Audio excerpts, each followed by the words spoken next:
Hello दोस्तों, कैसे हैं आप सभी का सुकून एफएम चैनल पर हार्दिक स्वागत है।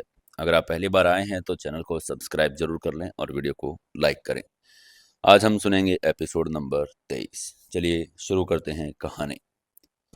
सब कुछ उनकी आंखों के सामने टूट गया और रणविजय अग्निहोत्री ने उन तीनों को बेदखल कर दिया था। वहीं पारस तो पागल हो गया। उसने पागलों की तरह चिल्लाकर उसने कहा, आप मेरे साथ ऐसा नहीं कर सकते। मैं भी आपका खून हूँ। मैं इस एम्पायर का आधा मालिक हूँ। लेकिन आगे से दादाजी ने परस की बकवास को इग्नोर किया और असली वारिस को आवाज देकर कहा, अर्जुन। उनकी आवाज सुनते ही अर्जुन ने सीना तान कर कहा, जी दादाजी। तभी दादाजी ने अपना फैसला सुनाकर कहा, इन कचरे को मेरे परिवार से बाहर निकाल कर फेंक दो और इन बाहरी कुत्तों देशमुख और सिंघानिया को उनकी असली औकात दिखा दो। मुझे अब इनकी शक्ल नहीं देखनी। उनके इतना कहते ही स्क्रीन बंद हो गई।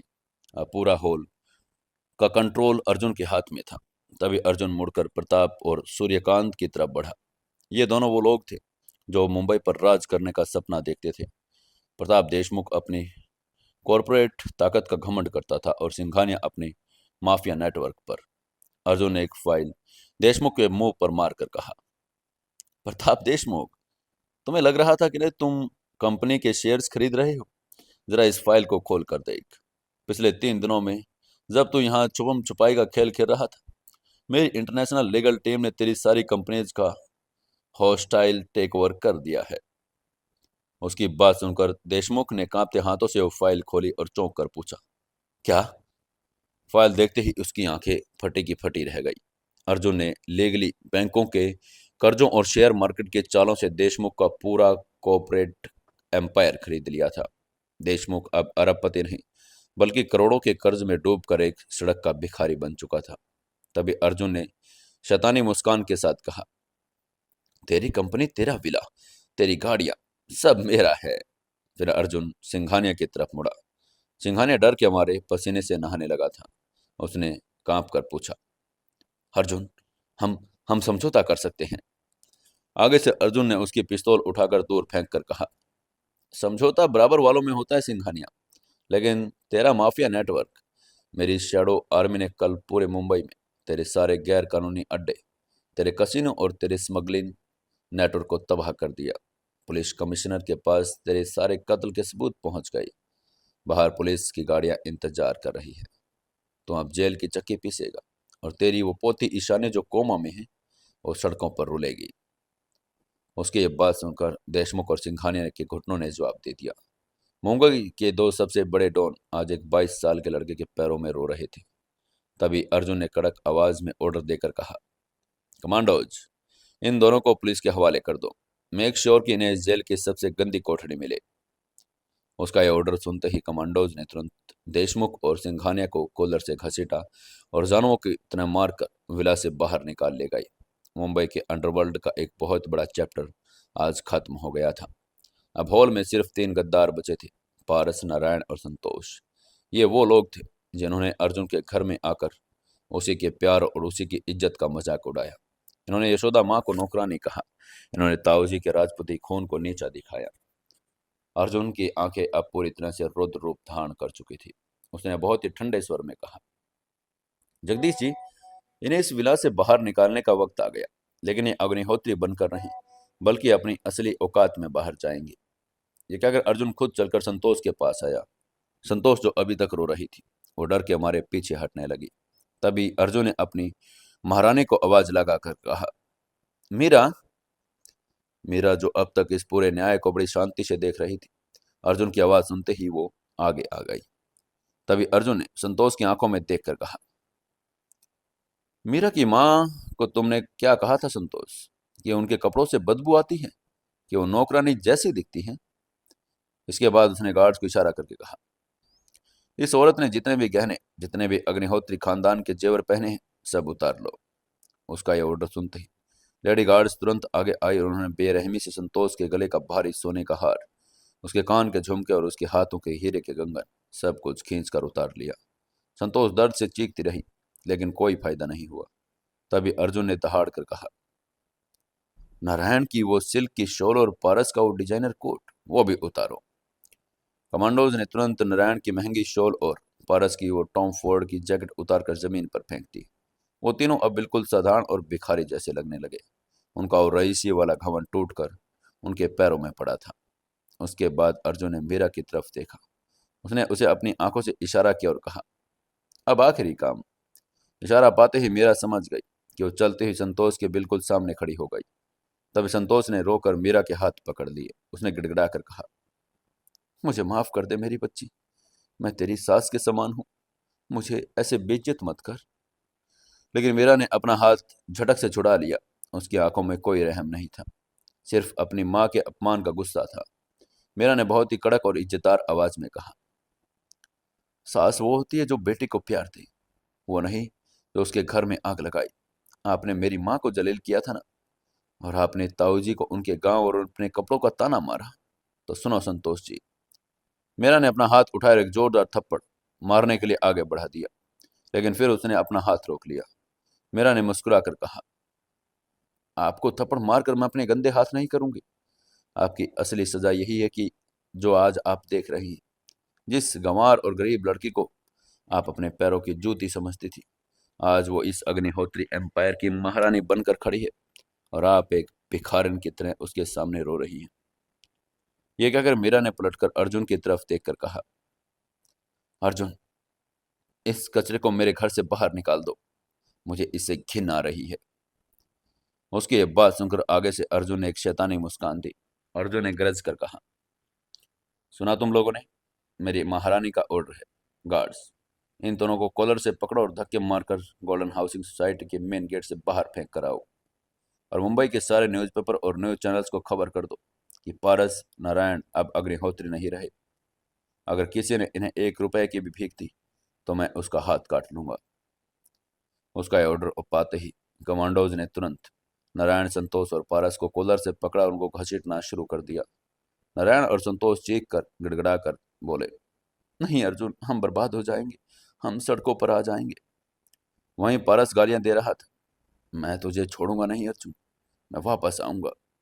लेकिन तभी एक कमांडो ने पारस के पेट में राइफल का बट मारा, जिससे पारस का खून थूकता हुआ जमीन पर गिर पड़ा। उसे जानवरों की तरह घसीटकर बाहर फेंक दिया गया। इसके बाद विला नंबर 360 का भारी लोहे का दरवाजा जोर से बंद हुआ। दीमक हमेशा के लिए घर से बाहर कर दी गई। गद्दारों के जाने के बाद हॉल में एक बहुत ही गहरी, पवित्र और सुकून भरी शांति छा गई। तभी अर्जुन ने एक गहरी सांस ली। उसका सीना जो अब तक गुस्से से भरा हुआ था, वो पूरी तरह से हल्का हो गया था। उसने मुड़कर अपने परिवार की तरफ देखा। तभी ताऊ जी अपनी लाठी लेकर धीरे चलकर अर्जुन के पास आई। आगे से अर्जुन ने तुरंत अपने सामने सिर झुकाकर कहा, ताऊ जी, मुझे माफ कर दीजिए। इस पूरे खेल में मुझे आपके उस स्वाभिमान को चोट पहुंचानी पड़ी। मुझे आपको वो शब्द कहने पड़े जो सपने में मैं नहीं सोच सकता था। उसकी यह बात सुनकर ताऊ जी की आंखों में आंसुओं की एक मोटी धार बह निकली। लेकिन ये आंसू अपमान के नहीं थे, ये एक पिता के गर्व के आंसू थे। ताऊ जी ने अपनी लाठी साइड में रखी। उन्होंने अर्जुन को बहुत ही कसकर अपने सीने से लगा लिया। ताऊ जी ने रोकर कहा, अरे पागल छोरे, अगर तू ये नाटक ना करता तो हमें उन सांपों की असलियत कैसे पता चलती। तूने मेरे स्वाभिमान को चोट नहीं किया बेटा, तूने तो आज मेरे स्वाभिमान को दुनिया में सबसे ऊंचा शिखर पर बैठा दिया। जिस लड़के ने ताऊ जी, दादाजी के सामने मेरी इज्जत की खातिर अपने ही खून को लात मार दी, उस दामाद पर तो देवता भी गर्व करेंगे। ताऊ जी के चेहरे पर गर्व आ गया था। तभी यशोदा माँ भाग कर आई और उन्होंने अर्जुन का माथा चूम लिया और बोली, मेरे लाल, तूने हमारी लाज रख ली। मुझे तो लगने लगा था कि मैं सच में किसी नौकरानी जैसी हूँ। तूने तो मुझे इस घर की राजमाता बना दिया बेटा। ये कर यशोदा माँ फुट फुट कर रोने लगी। आगे से अर्जुन ने उनके आंसू पोंछे और कहा, आप राजमाता ही है माँ जी, और अगर किसी ने आपकी तरफ आंख उठाई तो मैं उसकी दुनिया चला दूंगा। तभी अर्जुन ने देखा मीरा वहां खड़ी रो रही थी। वो धीरे से मीरा के पास गया। उसने मीरा के दोनों हाथों को अपने हाथ में लिया और अर्जुन ने बहुत ही प्यार से उसकी आंखों में देखकर पूछा, थक गई ना मेरी महारानी, ये रोने का लड़ने का नाटक करते करते। आगे से मीरा ने झटके से अर्जुन को गले लगा लिया। वो सीने में मुंह छुपाकर सिसकने लगी।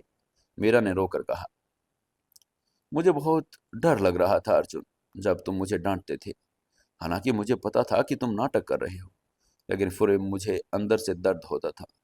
मुझे लगता था कि अगर सच में कभी हमारा झगड़ा हो गया तो मैं मर ही जाऊंगी। उसकी ये बात सुनकर अर्जुन ने मीरा के बालों को सहलाया और उसे कसकर अपनी बाहों में भर लिया। उसने मीरा को गले लगाकर कहा, वो दिन कभी नहीं आएगा मीरा। दुनिया पलट सकती है, करोड़ों का महल मिट्टी में मिल सकता है, मेरा ये अग्निहोत्री नाम छीन सकता है, लेकिन अर्जुन और मीरा का प्यार कभी नहीं टूट पाएगा। तुमने आज जो मेरा साथ दिया है और समझदारी दिखाई है, उसके लिए मैं 7 जन्म तक तुम्हारा आशिक बना रहूंगा। इसके कुछ देर बाद जब माहौल शांत हुआ, तब अर्जुन का फोन बजा। अर्जुन ने देखा स्क्रीन पर दादाजी रणविजय अग्निहोत्री का नाम था। अर्जुन ने फोन स्पीकर पर डाल दिया। वही उधर दादाजी की शांत और फक्र से भरी आवाज आई, अर्जुन, आज तूने साबित कर दिया कि तू सिर्फ मेरा खो नहीं, तो अग्निहोत्री एम्पायर का इकलौता और सबसे काबिल राजा है। तूने नासिक में अपने दोस्त पर जो किया, आज अपने परिवार की इज्जत के लिए जो किया, मैं तुझसे बहुत ज्यादा खुश हूँ। उनकी ये बात सुनकर इधर से अर्जुन ने सिर झुकाकर कहा, धन्यवाद दादाजी। इसके बाद दादाजी ने फोन से ताऊजी को संबोधित करके कहा, भैरव जी, मुझे माफ कर दीजिएगा। मेरे नालायक बेटे नारायण की वजह से आपको इस घर में इतना कुछ सहना पड़ा, लेकिन मैं इस बात से खुश हूँ कि अर्जुन ने बिल्कुल सही लड़के चुने हैं। मीरा हमारी महालक्ष्मी है। अब आप लोग बहुत जल्द वो मुहूर्त निकलवाइए। मैं खुद अपने पोते बहू को डोली में बैठाकर मैन मेंशन में लेकर आऊंगा। उनकी ये बात सुनकर ताऊजी के चेहरे पर एक गजब की चमक आ गई। उन्होंने खुशी से कहा, जी हुकुम, हम कल ही पंडित जी को बुलाकर शादी का शुभ मुहूर्त निकलवाते हैं। इसके बाद फोन कट गया। अब विला नंबर 360 में कोई साजिश नहीं थी, कोई मीठा जहर नहीं, कोई खौफनाक शब्द नहीं, और वो प्यार, इज्जत, ठाके और एक अटूट परिवार की खुशियां थी। मुंबई का अंडरवर्ल्ड, वो जाली कॉर्पोरेट की दुनिया अर्जुन के जूतों के नीचे कुचली जा चुकी थी। पारस, नारायण और संतोष सड़कों पर भीख मांगने के लिए छोड़ दिए गए थे। तभी अर्जुन ने मीरा का हाथ पकड़ा, उसे लेकर बालकनी में आ गया। सामने मुंबई का विशाल अरब सागर, चमकता हुआ सूरज दिखाई दे रहा था। वो सूरज जो अब नई सुबह, एक नए युग और अर्जुन अग्निहोत्री के अजय एम्पायर का ऐलान कर रहा था। तभी मीरा ने अर्जुन के कंधे पर सिर रखकर कहा, अब कोई दुश्मन नहीं बचा अर्जुन। आगे से अर्जुन ने मुस्कुराकर मुंबई की उस होराइजन्स को देखकर कहा, दुश्मन तो आते रहेंगे मीरा, ये अग्निहोत्री की गद्दी ही ऐसी है, लेकिन जब तक तुम मेरे साथ हो, ये महाकाल हर दुश्मन की चिता खुद अपने हाथों से जलाएगा। इसके बाद दोनों ने एक दूसरे की आंखों में देखा, एक बहुत ही कोमल लेकिन इज्जत और जीत भरे किस में डूब गए। अगले दिन की सुबह बहुत ही खुशनुमा और सुकून भरी थी। नाश्ते की टेबल पर आज ताऊजी और यशोदा माँ के चेहरों पर वो पुराना चमक और गर्व वापस आ चुका था। नाश्ता करने के बाद अर्जुन और मीरा अपनी अपनी यूनिवर्सिटी की क्लासेस के लिए तैयार हुए। अर्जुन ने अपनी गाड़ी की चाबी उंगली में घुमाकर मीरा से कहा, चलें डॉक्टर साहिबा। आगे से मीरा ने अपनी मेडिकल किताबें सीने से लगाकर मुस्कुराकर कहा, चलिए मिस्टर अग्निहोत्री। तभी अर्जुन ने अपनी ब्लैक रेंज रोवर मीरा को लेकर मुंबई यूनिवर्सिटी की तरफ निकल पड़ा। रास्ते में दोनों के बीच बहुत ही प्यारी बातें हुई। अर्जुन ने उसे समझाया कि अगर सिलेबस कवर करने में कोई भी दिक्कत आए तो दुनिया के बेस्ट प्रोफेसर्स को घर पर ही बुला सकता है, लेकिन मीरा ने उसे डांट कर कहा कि वो अपनी मेहनत से पास होना चाहती है। ऐसे ही बात करके वो लोग यूनिवर्सिटी के विशाल गेट के अंदर दाखिल हो गए। अर्जुन ने गाड़ी को मेडिकल डिपार्टमेंट की बिल्डिंग के ठीक सामने रोका। तभी मीरा ने मुस्कुराकर कहा, भाई अर्जुन, शाम को मिलते हैं, और गाड़ी का दरवाजा खोलने लगी। लेकिन अभी अर्जुन ने उसका हाथ पकड़ लिया और कहा, मीरा रुको, अपना ध्यान रखना, कैंपस में बाहर अकेले मत निकलना। उसकी आंखों में एक अजीब सी गंभीरता थी। उसकी ये बात सुनकर आगे से मीरा ने मुस्कुराकर कहा, तुम बहुत फिक्र करते हो अर्जुन, कैंपस के अंदर मुझे क्या होगा। उसको अर्जुन की ये चिंता समझ ही नहीं आ रही थी। मीरा को नहीं पता था, लेकिन अर्जुन ने अपनी शेडो आर्मी को मीरा की सिक्योरिटी के लिए पहले ही तैनात किया था। जैसे मीरा गाड़ी से बाहर निकली, अर्जुन की पैनी नज़रों ने पूरे कैंपस का जायजा लिया। कैंपस की कैंटीन के पास चाय पीते दो लड़के, लाइब्रेरी के बाहर खड़े सिक्योरिटी गार्ड्स, दूर बेंच पर बैठे कुछ स्टूडेंट्स, ये सब कोई आम लोग नहीं थे। ये अर्जुन के वो शेडो कमांडोज ही थे, जो आम कपड़ों में अंडर कवर होकर मीरा की सिक्योरिटी का ध्यान रख रहे थे। उनके कानों में छोटे छोटे वायरलेस ईयरपीस भी थे। उनके जैकेट्स के अंदर ऑटोमेटेड हथियार भी छिपे थे। मीरा के बिल्डिंग के अंदर जाते ही 3 स्टैंड्स के भेस में कमांडोज ने बहुत ही खामोशी से उसके पीछे पीछे बिल्डिंग में एंट्री ली। वहीं मीरा की सुरक्षा को लेकर आश्वस्त होने के बाद अर्जुन ने अपनी गाड़ी को आगे बढ़ाया और गाड़ी यूनिवर्सिटी के इकोनॉमिक डिपार्टमेंट की पार्किंग में लगा दी। अर्जुन अपनी गाड़ी से बाहर निकला। उसने एक कैजुअल ब्लैक शर्ट और डेनिम जींस पहनी थी। उसके चेहरे पर वो कॉलेज बॉय वाला रिलैक्स भाव था। वो सीढ़ियां चढ़कर इकोनॉमिक्स डिपार्टमेंट के कॉरिडोर में पहुंचा।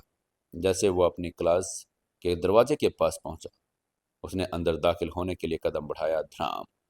तभी अचानक कोई उससे बहुत जोर से टकराया। टकराव इतना तेज था कि सामने इंसान के हाथों में कुछ किताबें, फाइलें छूट कर गिर गई। अर्जुन ने तुरंत माफी मांगकर कहा, ओह आई एम सो सॉरी। ये कहकर वो नीचे गिरे हुई किताबें उठाने के लिए झुका। तभी सामने वाले इंसान ने चीख कर कहा, इट्स ओके, मेरी गलती। लेकिन जैसे एक दूसरे को दोनों ने देखा, उनके हाथ वहीं रुक गए। सामने बहुत खूबसूरत लड़की थी। उसने डिजाइनर टॉप और स्कर्ट पहनी थी। उसके बाल बहुत ही स्टाइलिश तरीके से खुले हुए थे। उसकी आंखों में एक अजीब सी चमक थी। ये कोई और नहीं बल्कि हिमांशी खुराना ही थी। उस दिन खुराना परिवार की गैदरिंग पार्टी में, उस खौफनाक दिन के बाद, ये पहला मौका था जब अर्जुन और हिमांशी आमने सामने मिल रहे थे। उस रात के बाद से दोनों में कोई बात भी नहीं हुई थी। हिमांशी ने धीरे से अर्जुन का नाम लेकर कहा, अर्जुन। उसकी आंखों में एक हल्की और घबराहट तर गई। अर्जुन ने मुस्कुराकर किताब उठाई और सीधा खड़ा हो गया। उसने मुस्कुराकर पूछा, हिमांशी, तुम यहाँ क्लास के बाहर किधर जा रही थी? अभी तो क्लास का टाइम हो रहा है। आगे से हिमांशी ने लटों को कान के पीछे करके कहा, हाँ, वो मुझे प्रोफेसर शर्मा के कुछ असाइनमेंट के सिलसिले में मिलना था, उसी के लिए जा रही थी। लेकिन मुझे नहीं पता था कि तुम ऐसे क्लास के बाहर टकरा जाओगे। तभी हिमांशी के ठीक पीछे एक और लड़की की आवाज़, जो ज्योति थी, हिमांशी की वही दोस्त जिसने उस दिन गैदरिंग पार्टी में अर्जुन को भिखारी, सड़क छाप और नाली का कीड़ा कहकर बेइज्जत किया था। लेकिन आज ज्योति का रवैया बिल्कुल 180 डिग्री बदल चुका था। जैसे ही ज्योति की नज़र अर्जुन पर पड़ी, उसके चेहरे का रंग सफ़ेद पड़ गया। उसे याद आया कि यह वही इंसान है जिसके 12 करोड़ के विला को देखकर वो लार टपका रही थी, और ये इंडिया के सबसे अमीर परिवार का इकलौता वारिस है। ये सब याद आते ही ज्योति ने लाभ कांप कर 90 डिग्री झुककर अर्जुन को सलाम करके कहा, गुड मॉर्निंग सर। उसकी आवाज़ में इतना खौफ था जैसे वो किसी टीचर को नहीं बल्कि यमराज को ग्रीट कर रही हो। अर्जुन को ज्योति की यह हालात देखकर बड़ा ही अंदर से हंसी आई, लेकिन उसने अपने चेहरे पर एक गंभीर भाव बनाए रखा। अर्जुन ने एक व्यंग्यात्मक मुस्कान के साथ कहा, गुड मॉर्निंग ज्योति। अब तुम्हें मेरे कपड़ों से गंदगी और नाली की बदबू तो नहीं आ रही ना? आगे से ज्योति ने अपने दोनों कान पकड़ लिए और बोली, नहीं सर, बिल्कुल नहीं। आप तो मुंबई के सबसे स्टाइलिश इंसान हैं। मुझसे उस दिन बहुत बड़ी गलती हो गई थी सर, प्लीज़ मुझे माफ़ कर दीजिए। तभी आगे से अर्जुन ने थोड़ा हंस कर कहा, चिल ज्योति, मैं मजाक कर रहा हूँ। ये कहकर अर्जुन ने बात को खत्म किया। वहीं हिमांशी अर्जुन को ऐसे देख रही थी। उस रात जब अर्जुन ने अपनी 7 करोड़ की फरारी में बैठकर उसके परिवार के सामने उसकी इज्जत बचाई, उसके परिवार का घमंड तोड़ा था, उसके बाद से हिमांशी के दिल में अर्जुन के लिए वो फेक बॉयफ्रेंड वाली फीलिंग अब एक गहरी और सच्ची मोहब्बत में बदल चुकी थी। वो अर्जुन को चाहने लगी थी, लेकिन वो ये जानती थी कि अर्जुन की जिंदगी में मीरा है। हिमांशी ने धीरे से पूछा, तुम कैसे हो अर्जुन? आगे से अर्जुन ने उसकी बात का जवाब देकर कहा, मैं बिल्कुल ठीक हूँ, तुम बताओ, तुम्हारे दादाजी और परिवार का क्या हाल है? उसके बाद सुनकर हिमांशी को एक हल्की हंसी आ गई। उसने कहा, उस रात मेरे परिवार का घमंड जमीन में दफन हो चुका है। दादाजी अब किसी गरीब या अमीर की बात नहीं करते। उन्होंने मुझे आज़ादी दे दी है, और ये सब तुम्हारी वजह से हुआ है Arjun. Thank you so much. आगे से अर्जुन भी मुस्कुरा रहा था, बोला, दोस्ती में थैंक यू नहीं बोलते। तभी बातों बातों में हिमांशी के पेट में एक हल्की सी गुड़गुड़ की आवाज़ आई, जिससे हिमांशी शर्म से लाल हो गई। उसने शर्मा कर कहा, वो सॉरी, मैंने कुछ सुबह से खाया नहीं, बस अभी कैंटीन में खाना खाने ही जा रही थी। उसकी आवाज़ सुनते ही अर्जुन ने अपनी घड़ी देखी और फिर हिमांशी की तरफ मुस्कुरा कर कहा, कैंटीन का खाना क्यों, एक काम करते हैं, हम लोग बाहर लंच करने चलते हैं। मेरा भी लंच का टाइम हो गया। अर्जुन एक अच्छे दोस्त की तरह ऑफर दे रहा था। उसकी ये बात सुनकर हिमांशु का दिल खुशी से उछल पड़ा। अर्जुन के साथ लंच करने का मौका वो कैसे छोड़ सकती थी। इसलिए हिमांशु ने तुरंत कहा, हाँ बिल्कुल चलते हैं। तभी अर्जुन ने अपना फोन निकाल कर कहा, रुको मैं मीरा को भी बुला लेता हूँ, वैसे भी तुम्हारी उससे मुलाकात हो जाएगी, बहाने से हम सब एक साथ लंच कर लेंगे। ये सब कहकर वो मीरा का नंबर डायल करने लगा। जैसे ही अर्जुन ने मीरा का नाम लिया, हिमांशी के चेहरे की मुस्कान फीकी पड़ गई। अंदर ही अंदर हिमांशी के सीने में जलन की एक तेज लहर तोड़ गई। हिमांशी ने मन ही मन में सोचा, मीरा, क्या वो हमें एक पल के लिए भी अकेला नहीं छोड़ सकती। मैं अर्जुन के साथ अकेले वक्त बिताना चाहती थी। लेकिन फिर भी ऊपरी तौर पर उसने एक झूठी मुस्कान के साथ कहा, हाँ श्योर, उसे भी बुला लो। तभी अर्जुन ने फोन कान पर लगाया। कुछ घंटियों के बाद मीरा ने फोन उठाया। मीरा ने उधर से अर्जुन की बात सुनने से पहले ही कहा, हाँ अर्जुन, क्या हुआ, क्लास नहीं है क्या तुम्हारी। मीरा की आवाज में जल्दबाजी थी। बैकग्राउंड में पन्ने पलटने की आवाज आ रही थी। इधर से अर्जुन ने प्यार से कहा, क्लास तो है लेकिन लंच ब्रेक हो गया। सुनो, मैं बाहर लंच करने जा रहा हूँ, तुम भी आ जाओ। मेरी नई दोस्त हिमांशी, जिसके बारे में मैंने तुम्हें बताया था, वो भी यही है। तुम दोनों मिल लोगी, हम साथ में लंच कर लेंगे। लेकिन उधर मीरा ने गहरी सांस लेकर कहा, अर्जुन आई एम सॉरी, मैं नहीं आ सकती। उसकी बात सुनते ही अर्जुन ने चिंता में पूछा, क्यों, क्या हुआ, कोई प्रॉब्लम है। दूसरी तरफ से मीरा ने जवाब देकर कहा, प्रॉब्लम नहीं है बाबा, तुम्हें तो पता है कि मेरा सिलेबस कितना पीछे रह गया। अगले हफ्ते से मेरे प्रैक्टिकल एग्जाम शुरू हो रहे हैं। मैं अभी एनाटॉमी लैब में हूँ। मुझे आज ये पूरा चैप्टर खत्म करना है। अगर मैं लंच के लिए बाहर गई तो मेरे 2 घंटे वेस्ट हो जाएंगे। तुम लोग जाओ प्लीज, मेरी तरफ से हिमांशी से हाय कहना। उसकी बात सुनकर अर्जुन थोड़ा निराश हुआ। वो मीरा के साथ वक्त बिताना चाहता था, लेकिन वो एक स्पोर्टिव बॉयफ्रेंड भी था। वो जानता था कि मीरा के लिए उसका डॉक्टर बनने का सपना कितना जरूरी है। इसलिए अर्जुन ने मुस्कुरा कर कहा, ठीक है मेरी पढ़ाकू महारानी, तुम अपनी पढ़ाई करो, लेकिन कैंटीन से कुछ जरूर खा लेना, भूखे मत रहना। दूसरी तरफ अर्जुन ने तुरंत जवाब देकर कहा, प्रोमिस, ओके मैं खा लूंगी। उधर अर्जुन ने फोन जेब में डाला और हिमांशी की तरफ देखकर कंधे उचका कर कहा, सॉरी हिमांशी, मेरा नहीं आ पाएगी, उसका सिलेबस पेंडिंग है, तो वो लाइब्रेरी में पढ़ रही है, हम लोगों को ही चलना पड़ेगा। हिमांशी ने बाहर से तो अफसोस जताने का नाटक किया और बोली, ओह दैट्स सैड, कोई बात नहीं, हम फिर कभी मिल लेंगे। लेकिन अंदर ही अंदर हिमांशी खुशी से नाच रही थी। उसे अर्जुन के साथ अकेले जाने का मौका मिल गया था। तभी अर्जुन ने मुस्कुरा कर कहा, तो चलो फिर। ज्योति भी उनके पीछे पीछे चलने लगी। तीनों अर्जुन की ब्लैक रेंज रोवर में बैठे। तभी हिमांशी ने पूछा, हम कहाँ जा रहे हैं। अर्जुन ने गाड़ी स्टार्ट करके कहा, आज तुम मुंबई के सबसे प्रीमियम खाने का स्वाद चखोगे। और यह कहकर उसने गाड़ी के कुलाबा की तरफ मोड़ दी। करीब आधे घंटे बाद उनकी गाड़ी मुंबई की एक बहुत आलीशान गगनचुंबी राजसी होटल के पोर्च में आकर रुकी। इस होटल का नाम था द ग्रैंड एम्परर, मुंबई का इकलौता 7 स्टार होटल। इसकी सबसे खास बात थी कि अग्निहोत्री एम्पायर की अपनी प्रॉपर्टी थी, यानी अर्जुन खुद इस होटल का मालिक था। गाड़ी रुकते ही होटल की जनरल मैनेजर मानसी अपने पूरे स्टाफ के साथ दौड़कर बाहर आई। मानसी ने खुद आकर अर्जुन का लिए दरवाजा खोला। मानसी और होटल का पूरा स्टाफ को अब अर्जुन की असली पहचान बता दी गई थी। इसलिए मानसी ने 90 डिग्री झुककर बहुत ही इज्जत और सम्मान के साथ अर्जुन को ग्रीट करके कहा, वेलकम बैक बॉस। सारा स्टाफ भी सिर झुकाकर खड़ा था। हिमांशी और ज्योति ने नजारा देखकर दंग रह गई। बॉस। ज्योति तो डर के मारे गाड़ी के बाहर ही नहीं निकल पा रही थी। उसे समझ आ गया था कि यह पूरा का पूरा 7 स्टार होटल अर्जुन का ही है। तभी अर्जुन ने अपने जैकेट को ठीक करके मानसी से कहा, गुड आफ्टरनून मानसी, हमारे लिए रॉयल रूफटॉप स्वीट तैयार करवाओ, हमें लंच करना है। आगे से मानसी ने उन्हें इज्जत के साथ अंदर लेकर जाकर बोली, बिल्कुल सर, वो स्वीट हमेशा सिर्फ आपके लिए रिजर्व रहता है। वहीं हिमांशी जब उस होटल के अंदर पहुंची तो उसकी आंखें खुली रह गई। हर तरफ सोने की नक्काशी, इटालियन मार्बल और दुनिया के सबसे महंगे झूमर लगे थे। हिमांशी का परिवार तो अमीर था, लेकिन अग्निहोत्री की इस राजसी रईसी के सामने खुराना मेंशन झोपड़ी लग रहा था। हिमांशी के मन में अर्जुन को पाने की आग अब और तेज हो गई। वो किसी भी कीमत पर इस एम्पायर की महारानी बनना चाहती थी। वहीं मानसी उन्हें एक प्राइवेट एलिवेटर से सबसे ऊपर की मंजिल के रॉयल रूफटॉप स्वीट में ले गई। यहाँ से पूरे मुंबई शहर और अरब सागर का शानदार नज़ारा दिखता था। इसके बाद अर्जुन, हिमांशी और ज्योति टेबल पर बैठे दुनिया के बेहतरीन शेफ से उनके लिए खाना परोसना शुरू किया। खाना खाते समय हिमांशी ने अपना वो प्लान शुरू किया जिसके जरिए वो अर्जुन के दिल में मीरा के खिलाफ जहर घोलना चाहती थी।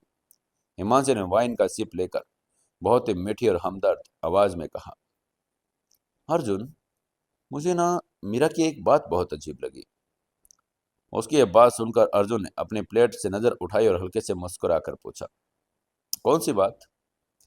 आगे से हिमांशी ने मासूमियत का नाटक करके कहा, मेरा मतलब, तुम इतने बड़े इंसान हो, तुमने उसे इतने प्यार से लंच के लिए बुलाया, लेकिन उसने तुम्हें माफ मना कर दिया, वो सिर्फ कुछ किताबों के लिए। उसकी बात सुनकर अर्जुन मुस्कुराया। उसने धीरे से हंसकर कहा, अरे किताबें नहीं, उसका करियर है वो डॉक्टर बनना चाहती है। तभी हिमांशी ने बात को घुमाकर कहा, मानती हूँ करियर है, लेकिन अर्जुन, प्यार में इंसान को प्रायोरिटी देनी होती है। अगर मेरा बॉयफ्रेंड मतलब अगर कोई होता तो मुझे ऐसे प्यार से लंच पर बुलाता तो मैं अपनी सारी पढ़ाई सारा काम छोड़कर उसके पास भागे चली जाती। मेरे लिए मेरा बॉयफ्रेंड ही मेरी दुनिया होता। लेकिन मेरा क्या वो तुम्हें ग्रांटेड ले रही है? तभी ज्योति भी हिमांशी की हाँ में हाँ मिलाकर बोली, हाँ सर, लड़कियों को जब बहुत ज़्यादा आज़ादी और पैसा मिल जाता है तो वो अक्सर अपने पार्टनर को इग्नोर करने लगती है। तभी हिमांशी ने एक और तीर छोड़कर कहा, ऐसे कैसी गर्लफ्रेंड है यार वो? तुम उसके लिए वो अपनी जान दांव पर लगाते हो और तुम्हारे लिए एक लंच का टाइम नहीं निकाल सकती।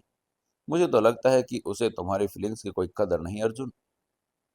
ये बातें किसी भी आम लड़के के दिमाग में शक और गुस्सा पैदा करने के लिए काफी थी, लेकिन हिमांशी भूल गई कि वो इंसान से जिससे बात कर रही है। अर्जुन का प्यार कोई कांच का खिलौना नहीं, दो मीठी बातों से तोड़ा जाए। आगे से अर्जुन ने अपना कांटा मेज पर रखा। उसके चेहरे की मुस्कान गायब हो गई। उसकी जगह एक बहुत ही गंभीर ठंडे स्वेग भाव ने ले ली।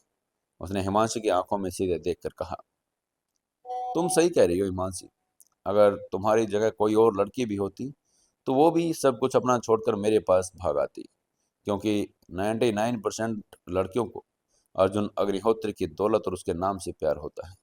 वो मेरे पैसों के साए में ऐश करना चाहती हैं। ये कहकर अर्जुन ने पानी का घूंट पिया और आगे कहा, लेकिन मेरी मीरा और 99% लड़कियों में से नहीं है। वो मेरी जागीर नहीं है हिमांशी, वो मेरी ताकत है। मुझे कोई ऐसी गर्लफ्रेंड नहीं चाहिए जो मेरे पैसों पर पलने के लिए अपने सपने को लात मार दे। मुझे फक्र है कि मेरी मीरा मेरे अग्निहोत्री नाम को पीछे छुपाने के बजाय अपना खुद का नाम बनाना चाहती है। वो मुंबई की सबसे बड़ी डॉक्टर बनेगी, और जिस दिन वो डॉक्टर बनेगी उस दिन मुंबई का ये बादशाह उसके सामने इज्जत से सिर झुकाएगा। अर्जुन की आवाज में मीरा के लिए जो अटूट इज्जत और प्यार था, उसने हिमांशी के मुंह पर जोरदार तमाचा मार दिया। तभी अर्जुन ने एक हल्की हंसी हंसकर कहा, और रही बात वक्त निकालने की, तो अगर मीरा ने मुझे आज मना किया है तो इसका मतलब है कि वो मुझसे डरती नहीं है। वो जानती है कि उसका अर्जुन उसे कभी गलत नहीं समझेगा। इसलिए अगली बार मेरी और मीरा के बीच की ये ऐसी ऐसी कैसी गर्लफ्रेंड वाला ज्ञान मत देना। वहीं हिमांशी का चेहरा शर्म और अपमान से लाल हो गया। उसकी अपनी नजरें उसने झुका ली। उसका तीर पूरी तरह से उल्टा पड़ गया। ज्योति ने तो डर के मारे खाना छोड़ दिया। इधर ये लोग लंच कर रहे थे। इसी समय उधर द ग्रैंड एम्परर से मीलों दूर मुंबई कॉलेज में एक अलग ही तमाशा चल रहा था। दोपहर की अनाटमी क्लास खत्म हो चुकी थी।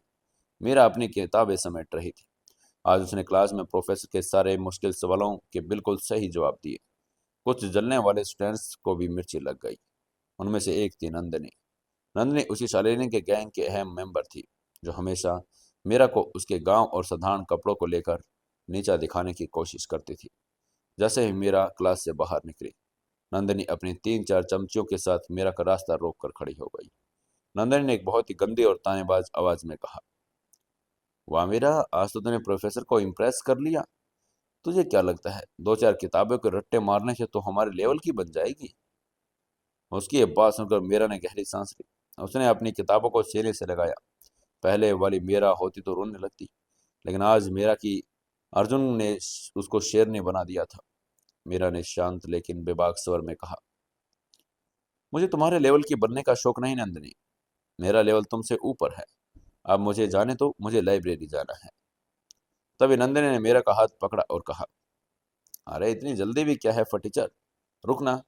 मुझे समझ नहीं आता कि कॉलेज एडमिनिस्ट्रेशन तुम जैसे झोपड़पट्टी वालों को यहाँ टिकने ही क्यों देता है।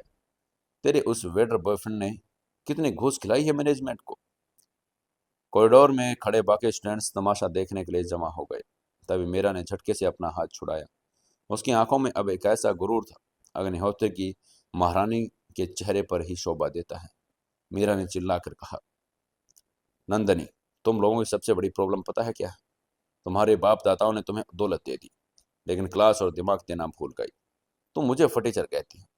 तुम लोग जो ये लाखों की गाड़ियां लेकर कॉलेज में आते हो, डिजाइनर कपड़े पहनते हो, ये तुम्हारे पैसे का नहीं है, ये तुम्हारे माँ बाप के पैसे हैं।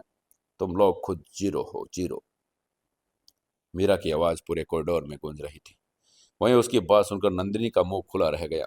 तभी मीरा एक कदम आगे बढ़ी और नंदिनी की आंखों में घूर कर बोली, मैंने अपनी जगह अपनी यहाँ मेहनत से बनाई, और रही बात मेरे बॉयफ्रेंड की, तो अपने इस छोटे से दिमाग से उसका ख्याल निकाल दो नंदिनी, क्योंकि जिस दिन तुम्हें उसकी असलियत हैसियत पता चलेगी, उस दिन तुम लोग भीख मांगते हुए नजर आओगे। अब मेरे रास्ते से हट जाओ, वरना मुझे रास्ता साफ करना बहुत अच्छे से आता है। ये कहकर मीरा ने नंदिनी के कंधे से एक जोरदार धक्का दिया। बहुत ही शाही अंदाज में सिर उठाकर लाइब्रेरी से आगे बढ़ गई। कॉरिडोर में खड़े सारे स्टूडेंट्स सन रह गए। नंदिनी का चेहरा अपमान से लाल हो गया था। उसे समझ ही नहीं आ रहा था कि इस गांव की लड़की में इतना एटीट्यूड कहाँ से आ गया। इसके बाद मेरा मेडिकल डिपार्टमेंट की मेन बिल्डिंग से बाहर निकली। उसके लाइब्रेरी में खुले एक बड़े कैंपस में ग्राउंड को पार करना था। सूरज सिर पर था। कैंपस में सारे स्टूडेंट्स बैठे हुए थे। मेरा अपने ख्यालों में अर्जुन के बारे में सोच रही थी। उसके मन में उसने सोचा, मैंने अर्जुन को लंच के लिए मना कर दिया, कहीं वो सच में नाराज तो नहीं हो गया। कोई बात नहीं, मुझे उसे अच्छे से मनाना आता है। मैं शाम को उसके लिए फेवरेट खाना बनाऊंगी। ये सोचकर मेरा धीरे धीरे ग्राउंड पार कर रही थी। उसी वक्त कैंपस के बाहर एक ऊंची और अंडर कंस्ट्रक्शन बिल्डिंग की छत पर एक मौत का फरिश्ता लेटा हुआ था। ये एक प्रोफेशनल स्नाइपर था। उसने एक high tech dragon sniper rifle के स्कोप में आंख लगाई थी। स्कोप का क्रॉस हेयर मतलब निशाने का प्लस निशान सीधा मीरा के दिल पर टिक गया था। स्नाइपर ने अपनी सांस रोकी, हवा के दबाव का अंदाजा लगाया। उसकी उंगली ट्रिगर पर कसने लगी।